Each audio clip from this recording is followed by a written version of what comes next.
Estimados televidentes que forman parte de esta sesión de trabajo que hoy tenemos como centro del análisis los procesos de aprendizaje, así como los métodos activos dentro de la estimulación de estos procesos, también podríamos decir de enseñanza-aprendizaje, a partir de una concepción desde una ciencia que iremos abordando. El día de hoy contamos con la grata presencia del profesor y doctor en Ciencias de la Educación, Amado García, a quien lo tengo aquí a mi derecha y un gran placer tenerlo hoy en esta tarde. También contamos con la presencia del profesor y doctor en Ciencias de la Educación, doctor Mario Yubra, quien compartirá con nosotros estas sesiones de trabajo e intercambio. Y digo sesiones porque recuerden que el trabajo va a estar durante toda una semana disponible en la plataforma de este curso. También seguramente hay participantes que se han unido a esta videoconferencia para estar trabajando, debatiendo, discutiendo, y también sus preguntas, sus interrogantes van a ser atendidas. Recuerden que estamos abordando, reitero, un tema para los que se van uniendo a esta sesión, un tema relacionado con el análisis y conceptualización de procesos relacionados que intervienen en el aprendizaje a partir de la estimulación y uso de métodos activos. Bien, para comenzar esta sesión quiero, doctor Amado, hacerle una pregunta. Si bien estamos hablando de métodos activos, podríamos decir que estos métodos activos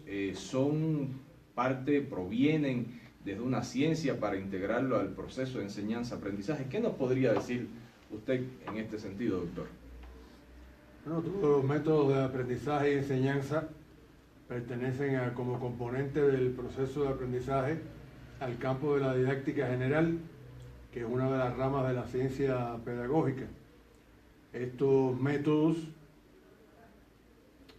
se reconocen algunos como métodos activos, otros como métodos tradicionales, como la exposición oral, la elaboración conjunta, el trabajo independiente, que también tiene su carácter activo. Pero esto es lo que hemos denominado métodos activos del aprendizaje. Se expresan específicamente para activar, motivar, incentivar la participación de los estudiantes.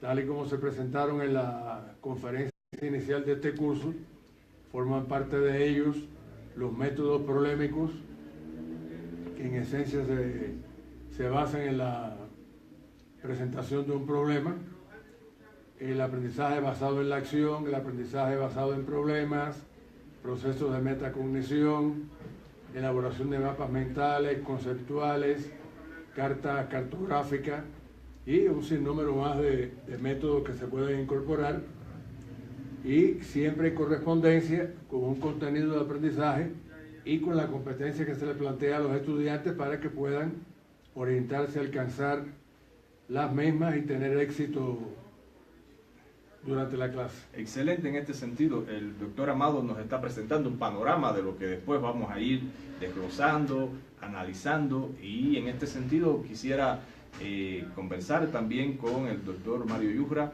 sobre, en este sentido, doctor, ¿cómo consideras que dentro de la organización de un proceso de enseñanza-aprendizaje se pueda dar una lógica en la relación de estos métodos que el profesor Amado nos plantea con otros componentes dentro del proceso de enseñanza-aprendizaje? ¿Qué opinión, qué puntos de vista nos puede compartir en este sentido? Bien, por la experiencia que tengo de trabajar en las distintas áreas del conocimiento, he visto que los métodos no son únicos, ¿no? los que se aplican, sino que esto va en función del tipo de estudiantes con los que vamos desarrollando, ¿no? Por ejemplo, en mi formación dentro del ámbito de las artes, los métodos cambian totalmente, ¿no? Lo mismo, digamos, en el ámbito de la arquitectura. He tenido la oportunidad de trabajar, por ejemplo, en la Normación Bolívar, donde los métodos son totalmente distintos a los que se aplican dentro de la universidad. Y eso tendría que ver algo con lo que también se dicen de didácticas específicas, porque Amado nos hablaba de didáctica general. ¿Qué opinas? No, evidentemente, para cada área de conocimiento, el docente tiene la obligación, si vale el término, de poder ir adecuando cuál va a ser, digamos, los métodos que van a ir empleando. No es lo mismo enseñar matemáticas que enseñar historia, por ejemplo, ¿no? O enseñar lenguaje, ¿no? Los métodos van a cambiar, por ejemplo, en función de la edad de los estudiantes con los que estemos trabajando, ¿no? Entonces ahí el docente tiene que ya entrar en una primera fase al diagnóstico. Incluso acá interviene, digamos, el componente del contexto social, ¿no? Yo he tenido la oportunidad de trabajar, por ejemplo, con estudiantes de la Universidad Pública del Alto que no tenían la misma reacción perceptiva en relación a los estudiantes de la Universidad Mayor de San Andrés. Entonces cambian los contextos y en función de eso, bueno, pues nos vemos obligados a generar en muchos casos las estrategias o los métodos que tengamos que ir aplicando. Excelente. Entonces, en esta misma línea de análisis, profesor Amado, habíamos compartido la interrogante de cómo el método también forma parte de la relación lógica quizás con otros componentes para después definir, por ejemplo, cuando se va a aplicar qué metodología dentro de la concepción de métodos, técnicas, estrategias. ¿Cómo considera usted que se establece esta relación y que hoy un profesor o los compañeros que están formando parte de esta actividad y que están visualizándola deben tener claro esta información? Bueno, yo voy a partir de una expresión que utilizó el doctor Mario, de que no hay métodos únicos. Sin embargo, lamentablemente en la educación superior predomina mucho la llamada conferencia magistral, que a veces de magistral no lleva ni la M, y los métodos tienen que estar en correspondencia dentro de todos los componentes del proceso de aprendizaje, con las competencias, con la naturaleza del contenido.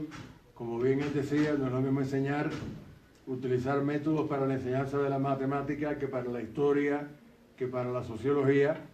Depende también del contexto, no solamente local, sino étnico, lingüístico, y esos métodos siempre responden a competencias de aprendizaje de una clase, de una unidad, de todo un programa de asignatura, y esa estrategia se traza a partir de la selección de cuáles son las alternativas o técnicas dentro de los grandes métodos que ya mencioné con anterioridad, y se van combinando para conformar una estrategia metodológica para una clase, tratando de buscar siempre el mayor grado de participación de los estudiantes.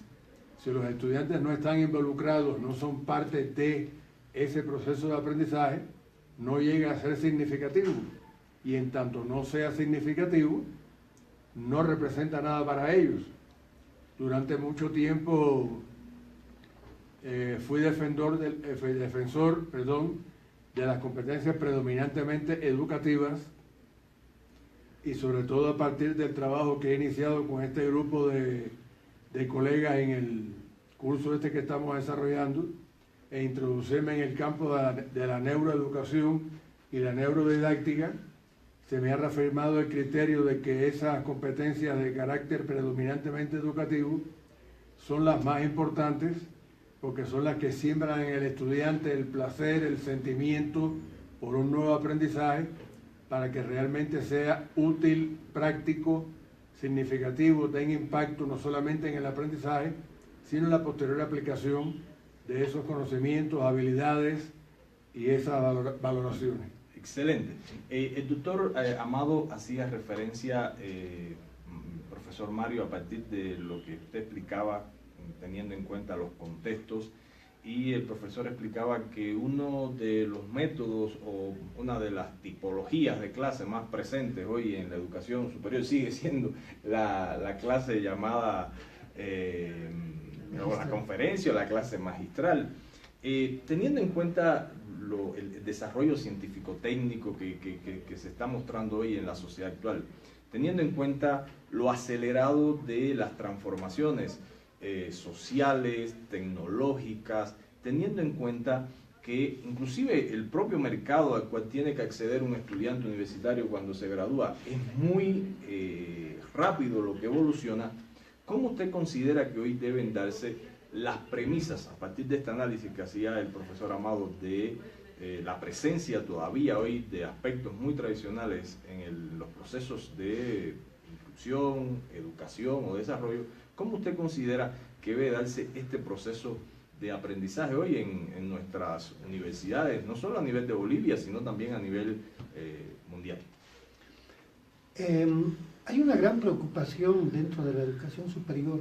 Lastimosamente, todavía los docentes, por sobre todo en la Universidad Mayor de San Andrés, a la cual yo pertenezco, todavía se maneja el criterio de la clase magistral, ¿no? El docente aún piensa que los 90 minutos que tiene de clase tiene que estar, digamos, ahí constantemente bombardeando con el conocimiento que ha asimilado producto de cierto tipo de lecturas. Lamentablemente no estamos entrando a esa lógica de la nueva dinámica de lo que es la educación. Todavía los docentes no hemos entrado a ese proceso de la transformación tecnológica, con la cual nosotros deberíamos de ya transformar sobre lo que es las maneras del proceso de enseñanza-aprendizaje. Lamentablemente, por ejemplo, hoy en día concebimos que el docente que no utiliza la pizarra no es, digamos, docente apto como para ejercer la docencia universitaria, ¿no? Muchas veces pensamos que el docente que se vale de diapositivas o algún tipo de material electrónico para poder compartir con sus estudiantes, es que el docente no está todavía preparado, ¿no? Entonces, esos son los prejuicios que aún todavía lo tenemos. Hemos tenido una experiencia, los docentes de la Universidad Mayor de San Andrés, con un curso de actualización, por ejemplo, ¿no? Ahí nos hemos dado cuenta que el 70% teníamos ciertas deficiencias. Entonces, ¿a qué conclusión hemos llegado? Que las clases aún se siguen desarrollando de manera magistral, ¿no? En el entendido o en ese mal criterio que todavía manejamos, que la cátedra es cuando el docente la desarrolla de principio a final. Bien, usted abrió el debate, y yo le vuelvo a ceder la palabra sobre estas mismas dos interrogantes. Usted tocó un tema que en la literatura y en las investigaciones es muy medular, que es el tema de los modelos tradicionales todavía en la educación, no solo en la universitaria, sino en los diferentes sistemas. Y le relaciono la pregunta, entonces, ¿cómo considera desde la experiencia que usted tiene, cómo debe ir generándose esta transformación en los procesos de aprendizaje y de hecho, de cómo también se enseña, pero ya, bueno, más centrado también en la posición del estudiante como un sujeto activo? Ya, para hacer una aclaración, yo no tengo nada en contra de las conferencias magistrales, porque cuando el grupo es de 100, 150, 200, hasta 300 estudiantes en los primeros semestres de la carrera, no queda otra alternativa que utilizar esta conferencia magistral.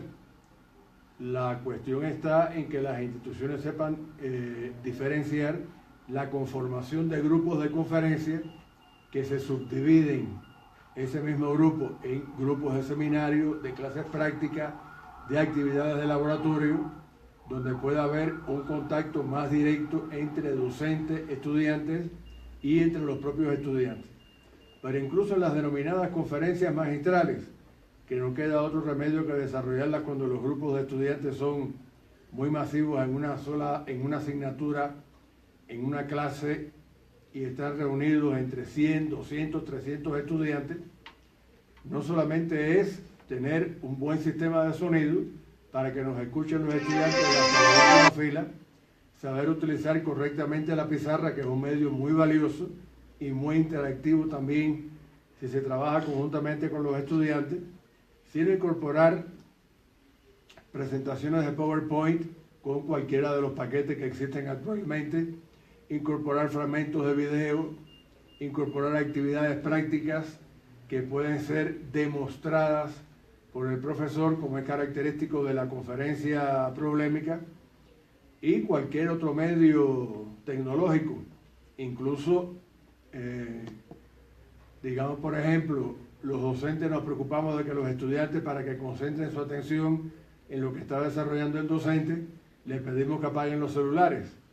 Bueno, pero si el celular está utilizado para transmitir imágenes, presentar una información, presentar problemas, presentar preguntas a través de un grupo de WhatsApp o a través de una plataforma virtual, bueno, es válido perfectamente el uso del celular. Incluso una de las formas virtuales de trabajar es el e-learning, es decir, totalmente virtual. Otra que tiene una fase intermedia, que es la combinación del aprendizaje virtual con el presencial, y otra que se está desarrollando en los últimos años, que se está incorporando ya acá en Bolivia, es el uso justamente del celular. Una de las compañeras de la maestría que se hizo acá en metodología de la investigación, justamente hizo su tesis sobre el uso de esta modalidad del uso del celular en las actividades teóricas y prácticas de su asignatura, dentro de la carrera de Ingeniería del Sistema, que es puramente práctica, y sin embargo logró demostrar cómo utilizar este aprendizaje a través del celular en todo tipo de actividades dentro de la asignatura. Muy bien. Aquí ya empezamos a ir integrando no solo aspectos relacionados con métodos, sino también con medios en este sentido.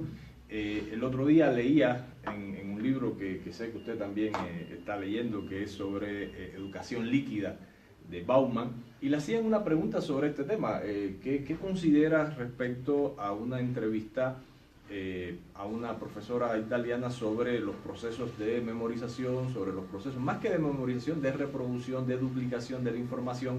Y a partir de esto, él utilizó en aquel momento una metáfora muy importante, y él decía, en un momento en la guerra, los misiles que no eran inteligentes, eran muy buenos y eran muy factibles cuando el enemigo no se movía de la trinchera o del búnker donde estaba.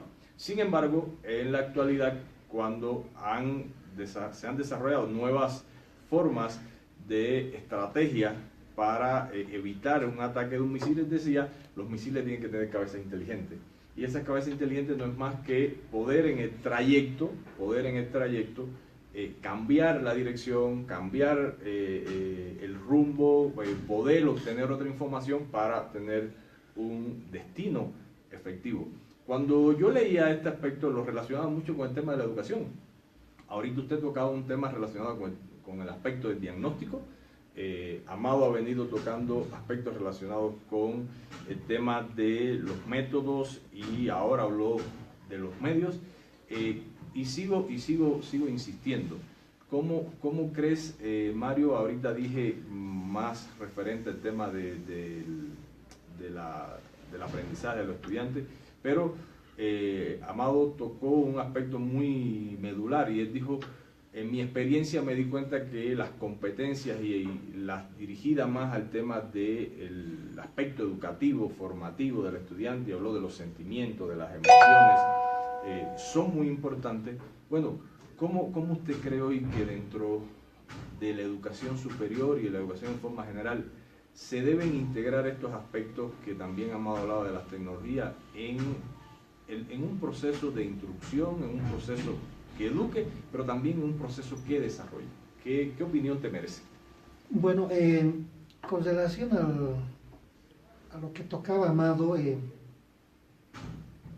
por ejemplo, en la educación superior hoy en día estamos viendo que aún se mantiene la educación memorística, y eso en cierta medida nos está trayendo ciertos problemas.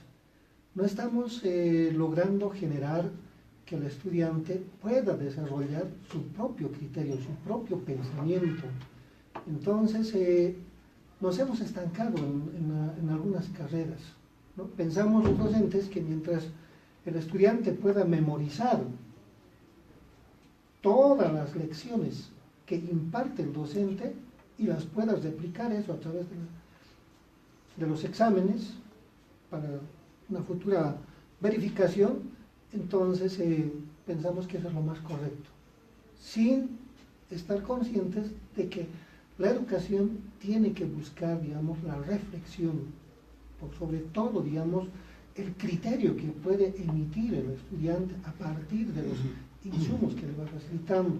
Por eso es que en estos últimos tiempos he ido viendo con mucha atención las tesis de maestrías que se están realizando. Por ejemplo, compartimos algunas experiencias con Amado con la Universidad Mayor Real y Pontificia de San Francisco de Chuquisaca, y casi la mayoría de las tesis están referidas a estrategias, a buscar, digamos, esos mecanismos de cómo llegar al estudiante, cómo motivarlos, cómo motivar, digamos, a esa reflexión, a esa significación de la enseñanza que nosotros queremos llegar para que se genere, digamos, esa comprensión. Esa es, digamos, la preocupación que yo lo estoy viendo en este momento casi de la mayoría de los docentes. Excelente. Y si de cómo se habla o de cómo se trata, vamos entonces a seguir profundizando con Amado sobre el cómo. Y el cómo tiene que ver mucho con una de las esencias principales de esta reflexión, que son los métodos. Cómo contribuir o cómo enseñar, cómo aprender. Entonces, profesor, ahorita usted esbozaba un grupo de métodos. Sabemos que podemos hablar de métodos según la relación profesor-alumno, según la fuente de contenido, según los niveles de independencia. Sin embargo, hay tantos métodos y muchas veces se usan poco. En este sentido, ¿cómo desde el trabajo que usted viene desarrollando, no por años, sino porque usted es muy joven, y decimos que la juventud no es un estado cronológico, sino es una actitud ante la vida? Entonces, en este sentido, profesor, ¿cómo nos podría orientar, cómo nos podría, pudiéramos decir también, guiar en este cambio, en esta necesidad que hoy se tiene que generar dentro de la educación para evitar procesos duplicativos, reproductivos, como esencias centrales, y no procesos aplicativos, reflexivos, innovadores, creativos en la formación desde los métodos? ¿Qué opinan? A ver, yo quiero retomar un elemento que trató el doctor Mario y también el doctor Frank sobre la memorización. En toda asignatura siempre hay un componente del sistema de conocimiento que necesita un reforzamiento de la memoria, pero no es el aprendizaje solo basado en la memoria, sino basado fundamentalmente a partir de esa información que asimila el estudiante, que construye conjuntamente junto con el docente y con el resto de sus compañeros, pasar a otros niveles de desempeño. Llámese objetivos de aprendizaje o competencias de aprendizaje.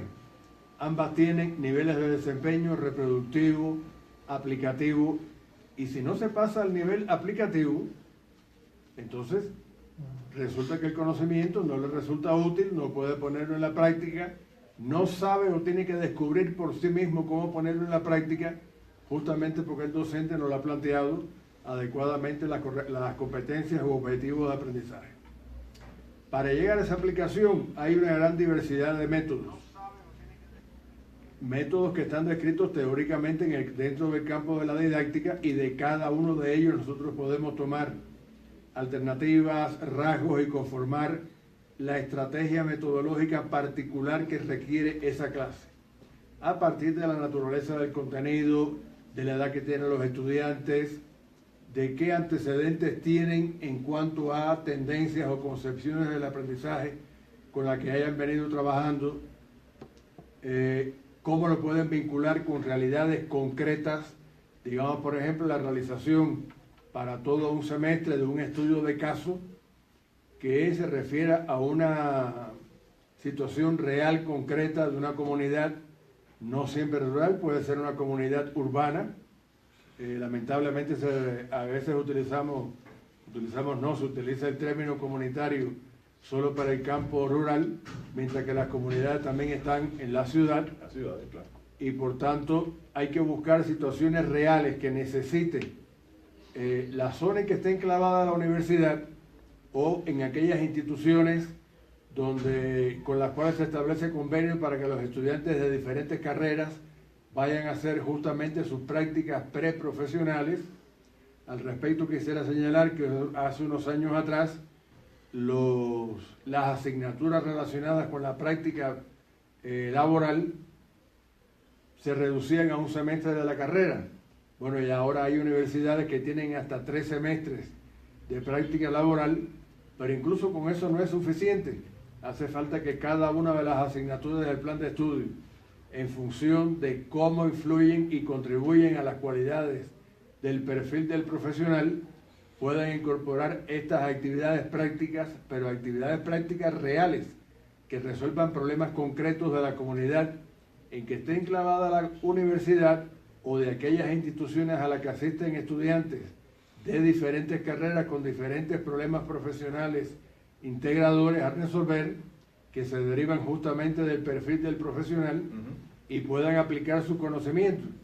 Para eso pueden utilizar métodos como por ejemplo del aprendizaje basado en problemas, que se le plantea un problema al estudiante que tiene que resolver por sí mismo o a través del trabajo colaborativo conjuntamente con sus compañeros, o el aprendizaje basado en la acción, que tiene un componente descontextualizado de aprendizaje de fundamentos teóricos en el aula, de elaboración de instrumentos de investigación para hacer posteriormente un trabajo contextualizado en la realidad, buscar información, buscar respuestas, fundamentalmente buscar respuestas y soluciones a los problemas para nuevamente volverlos a discutir en el aula, y es una forma de vincular también el trabajo meramente didáctico con el trabajo de investigación que tanta falta hace en la formación de los profesionales de cualquier carrera. Un abogado se prepara bien para defender litigios, o para ser consultor, o para trabajar como orientador político, pero poco está preparado para la labor de investigación. Y si no sabe investigar, bueno, ¿cómo introducirse en los problemas tan complejos que no se le plantean en cada una de las asignaturas, sino a través de la integración de todas ellas? Es justamente a través de el principio de aprender a aprender de forma autónoma, de saber investigar, de saber descubrir problemas, elaborar los métodos e instrumentos de investigación para buscarles una solución y justamente ponerlos en práctica para que esos problemas sean resueltos. Bien, aquí hay dos interrogantes que plantea el doctor Amado a partir de que bien, es rescatable y es muy importante, tiene que haber, sí, procesos de memorización. La persona, si no almacena en su memoria, primero a corto, a mediano, a largo plazo, información, después no la va a poder reutilizar. Sin embargo, a partir de este análisis que hace nuestro profesor, después dice, bueno, es importante que el alumno se convierta en un gestor de sus aprendizajes, que aprenda, como se dice hoy, a lo largo y ancho de la vida, que aprenda a aprender. Pero algo muy importante es que ese aprendizaje también esté centrado en la indagación, en la búsqueda, y de hecho, entonces, Mario, estaríamos hablando de algo que mencionaba el profesor Amado sobre la investigación. Y bueno, también existe un método de investigación, pero que es un método transversal, creo que en todos los métodos problemáticos, estudio de caso, método de proyecto.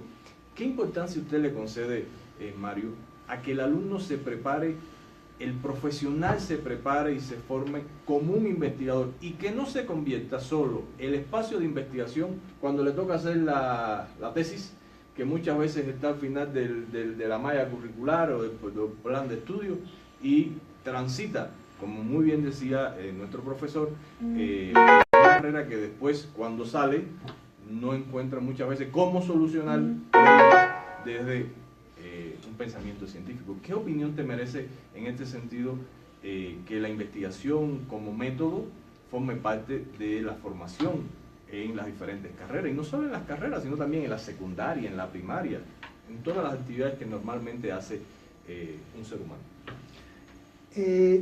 Lo que ha tocado el doctor Amado en relación al perfil profesional es algo bien fundamental, que hemos olvidado la mayoría de los docentes en los diferentes niveles de la formación.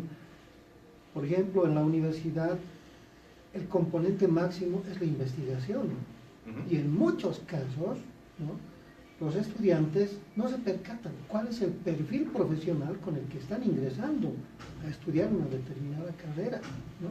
Yo he tenido una mala experiencia, por ejemplo, con una carrera que la creé en mi gestión cuando estaba de autoridad, cuando los estudiantes solo querían ser netamente prácticos, nada de investigación, y el componente, digamos, máximo de la universidad es por la investigación. Si no generamos ese conocimiento, ¿no?, a partir de los insumos que vamos nosotros inyectando a los estudiantes, ¿cómo vamos a generar, digamos, los nuevos conocimientos que tanto reclamamos a las universidades, ¿no? Entonces, en ese sentido, creo que recién en estos últimos años las universidades están tomándolo con mucha seriedad sobre lo que es el proceso de la investigación. Es bien cierto lo que se mencionaba hace un momento. Algunas carreras solamente tienen un semestre a la finalización de la malla curricular, lo que es metodología de la investigación, y piensan que con eso el estudiante va a poder realizar, ¿no? O en muchos casos confundimos que la investigación solo se resume a lo que es la elaboración de la tesis, ¿no? Yo he tenido algunas experiencias en una maestría que realicé, cuando todos los docentes se creían, digamos, investigadores, ¿no? Y la única investigación que habían hecho era justamente la realización de la tesis. Entonces, creo que la investigación no se resume solamente a eso. Y también creo que nos tiene que llamar mucho la atención que las universidades en los últimos años han ido dejando muy flaco lo que es el proceso de la investigación. ¿Por qué? Porque se han ido titulando muchos de los estudiantes por la modalidad de la titulación por excelencia, ¿no? Entonces, eso es prácticamente acumular un promedio por encima de los 75 puntos que exige como mínimo como de promedio general la universidad, y después viene la titulación directa, ¿no? Entonces, vamos a decir que una tercera parte de los que se titulan hoy en día de las universidades, por sobre todo de las estatales, no están aportando con lo que es investigación, ya sea a través de una tesis de pregrado o de posgrado o de los proyectos de grado, ¿no? El estudiante por lo menos aporta con algo, y esa es la retribución que hace, ¿no? Por los beneficios que ha recibido en su formación académica, por el hecho de que el Estado le ha costeado, ¿no? Prácticamente. Entonces, hemos descuidado esta parte de la investigación, y también en lo que se refiere, digamos, al nivel secundario, ¿no? Bajemos, digamos, a lo que es una educación no universitaria, ¿no? ¿A qué nos hemos ahora centrado en el proceso investigativo? Decimos trabajo de investigación.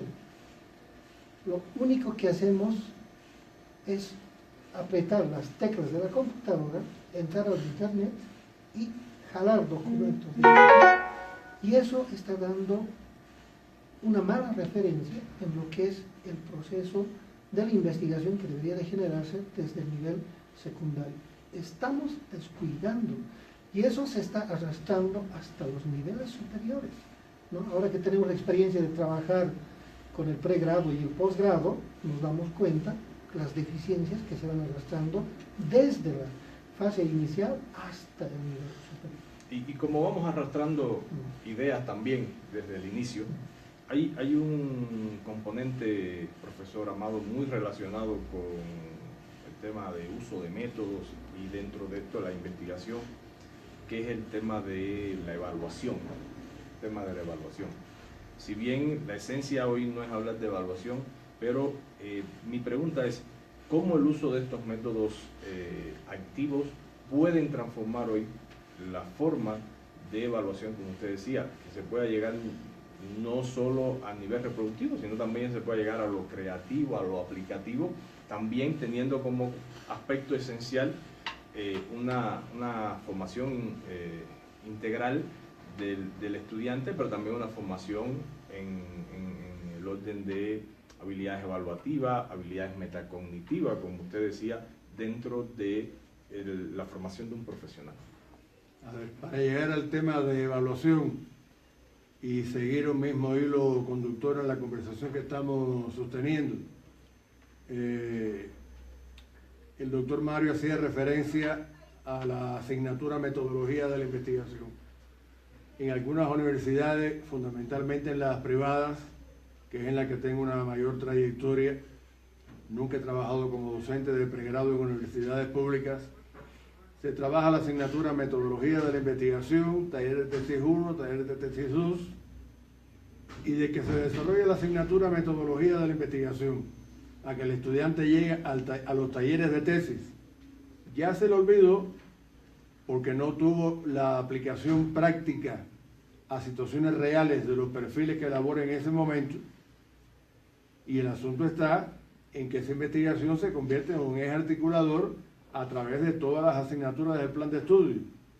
Si bien la búsqueda de información en Internet es realmente muy valiosa, porque la mayoría de la información la encontramos hoy en Internet, aunque también hay mucha información chatarra, si esa investigación no se convierte en una vertiente de trabajo de cualquier docente universitario para que se repliquen sus estudiantes esa formación de habilidades en la investigación,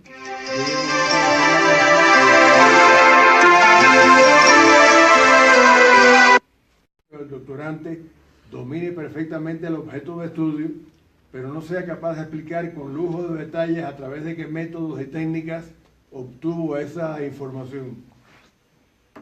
Y si el cómo se obtiene la información no está claro, la información resultante se vuelve por tanto subjetiva. Entrando en el asunto de la evaluación y retomando lo que había planteado con anterioridad, si llámese competencias u objetivos de aprendizaje, si no tienen un nivel de desempeño aplicativo, no es muy válido el conocimiento o la habilidad o la valoración a la que llegue el estudiante.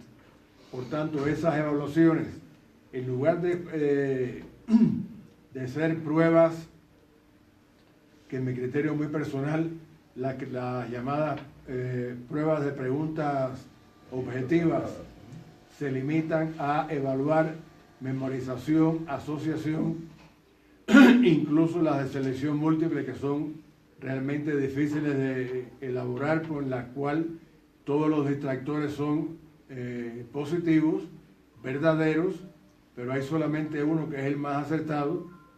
Toda evaluación teórica lo que hace es reforzar un componente eminentemente teórico. Si nosotros sustituimos esas evaluaciones, sustituimos no en su totalidad, pero sí en una buena medida, las llamadas evaluaciones frecuentes o formativas, las evaluaciones sumativas por actividades prácticas, presentación de un informe parcial de investigación, de una monografía derivada de un trabajo de campo, la presentación parcial o total de un proyecto, ensayos, artículos, pero esos proyectos que se hacen, por ejemplo, en ingeniería de sistemas, en ciencias sociales, un proyecto de investigación sobre necesidades de la comunidad, si no se lleva a un nivel aplicativo y la evaluación por su parte sigue siendo eminentemente teórica, es contraproducente que tratemos de enseñar a que apliquen los conocimientos, cuando en última instancia terminamos aplicando evaluaciones en teoría. Es como entrenarlos para nadar y después les pedimos que vayan a escalar, digamos aquí en La Paz, la Muela del Diablo. No tengan una piscina sin agua. O una piscina sin agua, nadar en seco, sino que realmente haya correspondencia entre la evaluación con las competencias u objetivos. Si el objetivo tiene carácter aplicativo, la evaluación tiene que ser en correspondencia con ese objetivo aplicativo de producción de nuevos conocimientos. No siempre se aspira a la producción de nuevos conocimientos. El nuevo conocimiento es realmente muy relativo. Más que todo, el estudiante lo que hace durante su formación es redescubrir, pero a través del planteamiento de problemas que lo incentiven, que lo motiven, que le resulten realmente interesantes, a redescubrir una realidad que para él es nueva, que está muy bien establecida para el campo del conocimiento científico, pero que su proceso de aprendizaje sea a través justamente de este método de investigación, con proyectos, estudios de caso, solución de grandes problemas que se relacionen con el perfil, que integren la relación entre varias asignaturas, porque en la realidad los estudiantes cursan una asignatura, la aprueban, la echan al saco, aprueban la próxima, la aprueban, la echan al saco y van armando un gran rompecabezas que en un momento determinado tiene la figura completa, pero al enfrentarse a la solución de problemas profesionales, de la práctica real del ejercicio de la profesión, se le rompió el rompecabezas, porque ninguna asignatura por aislado da la respuesta a un problema sobre la interrelación entre esas asignaturas. Incluso bajo la concepción del modelo sociocomunitario productivo, que se plantea la integración de áreas del conocimiento, Eso requiere de una sólida preparación del docente en la interdisciplinariedad de esas áreas del conocimiento, porque si no se queda en puro planteamiento teórico y realmente no se llega a la integración a la que se desea, a través de los denominados objetivos holísticos. Muy bien, entonces vamos a ir resumiendo, vamos a ir cerrando esta sesión y me gustaría que de manera muy, como dice nuestro profesor, muy creativa y aplicativa, ustedes puedan dar sus recomendaciones en torno a, bueno, cómo consideran a partir de todo lo que han analizado, cómo ustedes opinan, consideran que debe ser hoy el rumbo que debe ir o que debe seguir nuestros procesos de enseñanza-aprendizaje en la educación contemporánea. Bien, dentro de todo esto que nos ha reflexionado el doctor Amado, es bien fundamental tomar en cuenta el proceso de la evaluación. En muchos casos solamente nos remitimos a los exámenes escritos, ¿no? No tomamos en cuenta otro tipo de evaluaciones. Por ejemplo, en mi carrera, que es netamente un gran componente práctico, lo que he optado es, por ejemplo, trabajar con una evaluación procesual, ¿no? Entonces, casi continuo. Entonces, trabajando con una retroalimentación. Entonces, eso me permite, digamos, a generar un hilo conductor del que hablaba el doctor Amado, para poder, digamos, consolidar ese conocimiento. Considero que la educación hoy en día tiene que generar nuevas dinámicas, y eso tiene que ser tomando en cuenta siempre el contexto, ¿no? Es fundamental trabajar con cierta literatura, pero ir adecuando siempre en el contexto en el que nos estamos desenvolviendo, y creo que producto de eso podemos encontrar los resultados que esperamos como docentes. Está bien, entonces le cedo la palabra para que vaya cerrando esta primera sesión de trabajo. Recuerden que la misma continúa durante una semana en el entorno virtual para seguir compartiendo opiniones y reflexiones en torno a un tema tan amplio y tan interesante, pero además importante en la transformación hoy de la calidad de los procesos formativos. A ver, para ir cerrando el tema que hemos tratado hoy, creo que es importante tomar en cuenta que ya utilicemos la concepción de competencias u objetivos, considerar que esto tiene el componente rector dentro del proceso, porque nos ayudan a guiar, orientar hacia qué fin se dirige el aprendizaje. Un barco que no tenga timón, lo lanzamos al océano Atlántico y puede ir a parar al Japón, o puede ir a parar 3 kilómetros a la izquierda, porque no tiene orientación, carece de objetivos o competencias. En correspondencia con esos objetivos o competencias, seleccionar aquellos métodos que, como bien decía el doctor Mario, se correspondan con un contexto, con las características del contenido, características de la edad de los estudiantes, que se derivan del diagnóstico sociológico que nosotros hagamos del grupo, que se incorporen a esos métodos la tecnología educativa, sin dejar de lado medios que podemos considerar tradicionales como la pizarra, láminas, modelos, maquetas, que siguen siendo sumamente valiosos, que la evaluación se corresponda con esas competencias que se han llevado a un nivel aplicativo a través de actividades prácticas de solución de problemas reales, realmente existentes en el contexto en el que se forman los estudiantes, para que realmente podamos decir, cuando terminen una asignatura, que ha contribuido al perfil del profesional, y cuando terminen la carrera, que realmente cumplen con todas las expectativas, demandas, exigencias de ese perfil, que recogen en última instancia las demandas que tiene la sociedad en este momento. Pues bien, entonces, una vez expresado estas ideas, que reitero, son ideas iniciales, porque vamos a seguir debatiendo, reflexionando en otros espacios, con otras actividades en el entorno virtual, podemos decir que la educación, y parafraseando a José Martí, tiene la responsabilidad de poner al hombre sobre su tiempo y no dejarlo debajo de su tiempo, sino que esté sobre él para que flote, y podríamos decir entonces preparar al hombre para la vida. Estas son cuestiones importantes que hoy, con la presencia del profesor y doctor en Ciencia de la Educación, Amado García. Hemos trabajado también con nuestro amigo el doctor Mario Yujra.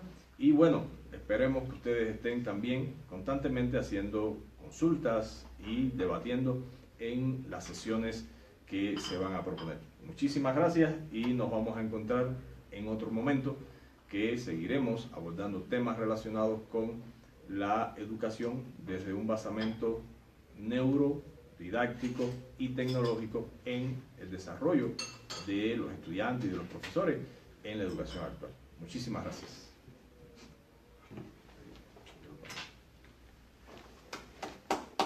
Ya se... Ahora yo lo detengo. Él después lo va. Querido Mario. Pero